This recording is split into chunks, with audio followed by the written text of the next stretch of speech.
Good evening. So, what do you do if you know you can't reach a goal? Look at listening, auntie. This has come up for me a bit in the last couple of days because, as you know, this is my year of extraordinary. So I woke up the day after my 45th birthday last year and I decided to do 365 days of Facebook Lives, of which I think, did I just type 324? I think, something like that.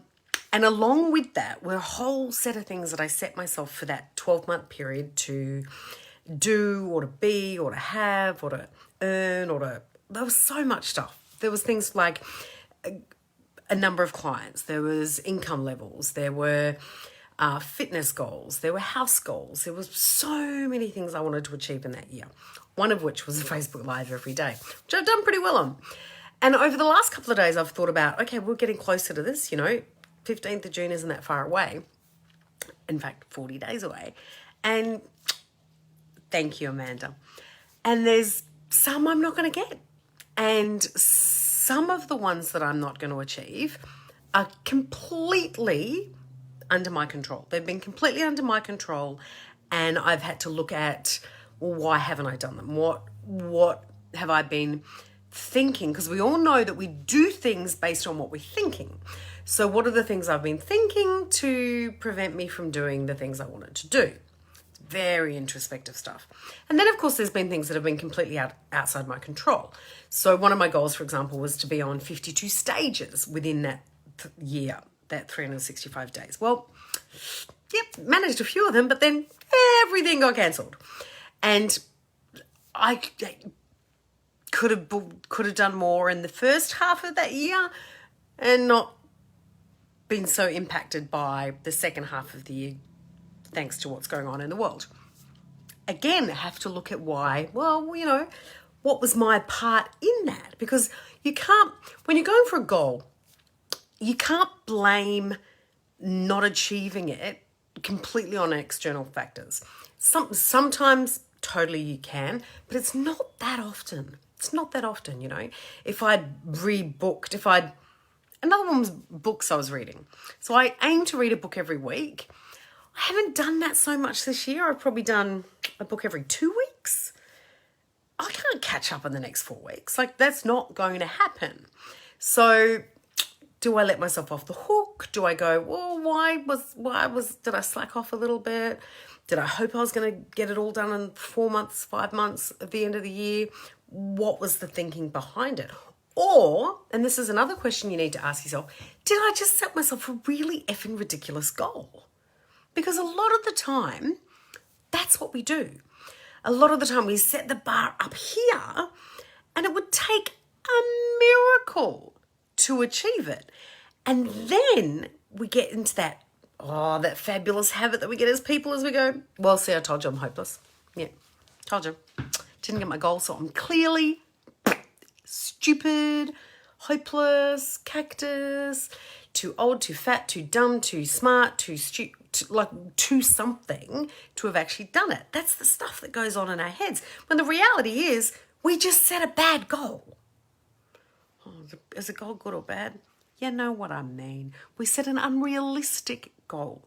Now, I'm a believer in setting goals that are a reach, are a stretch, are scary, you really got to work at to get. But there's a fine line between it being a stretch goal and just being, in a world of pure imagination. That was not going to happen, okay? Was not going to happen. So what do you do now when you get to the end of a run like this? And this is, for you, those of you that are watching this, it might be that you on New Year's Day, set yourself things to get done that year and things happen. Me, I did the 15th of June. It might be that you've set yourself a goal for a period of a month, or it might be you've set yourself a couple of goals for a 3-month period, or while we're in isolation. It doesn't matter what the period is, but what do you do if you're getting through it and you're like, it's not going to happen. It's just not going to happen. First thing you need to do is forgive yourself. Yeah, big one. You can go back to my live about self-forgiveness. If you don't, this pre-forgiving yourself for not doing it will release you of all that anxiety and the pressure that you might try and force on yourself in order to get something done that you know you're not going to get done. So if you forgive yourself and go, you know what? It's not going to happen. It's okay. I'm okay with that. Let it, like, the weight off your shoulders, enormous, okay? Second thing you need to do, as I touched on a little earlier, is question why hasn't it happened? So was the goal unrealistic, or have you been a lazy mofo? Was there an injury? Was there an external force?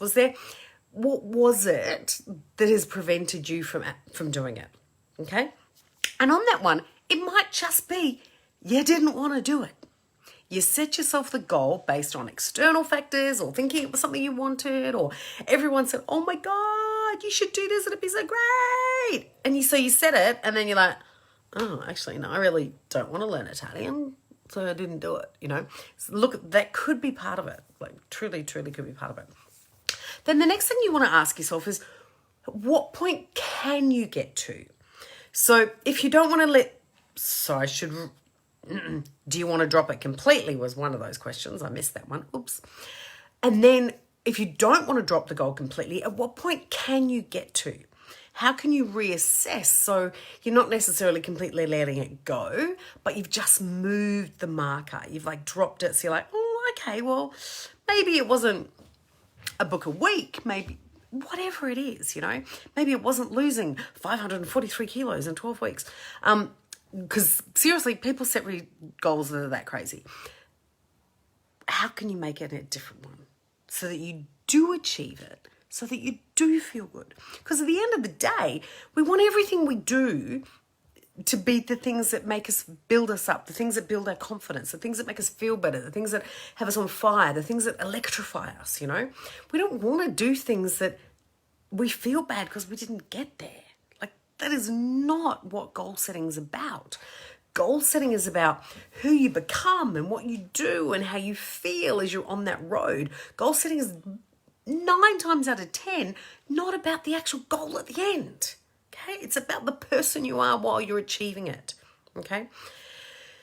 So, forgive, let go, ask yourself whether you want to achieve the goal, reassess how you could do it, and then make a plan to make it happen. Make a plan to make the new goal happen if you've decided not to let it go. And if you've let it go, never talk about it again. It's gone. It's poof. It's like magic, okay? But if you do want to attain it, make that plan and set aside the time every single day for whatever you've got left in that goal period to get that done. Make it realistic. People, that's a tough one. Make it realistic. And make it so you feel good. Yes, Amanda, you've got to be so kind to yourself. Make it so it makes you feel good while you're doing it. Why was that so hard to say? It's like I can't speak English anymore. Make it so it makes you feel good, because there's no point if it doesn't. Setting goals, attaining goals is not about running yourself ragged so you get to the finish line going, I can't do it anymore. Oh my God, see, I told you I can run 5Ks. That's not what it's about. It's about feeling good while you do it, okay? And yes, I am going to be able to run 5Ks at the end of this period. Getting there. Loving Couch to 5K. Highly recommend it, people. Anyway, they are my tips for what to do if you're going for a goal and you realise that, not gonna happen.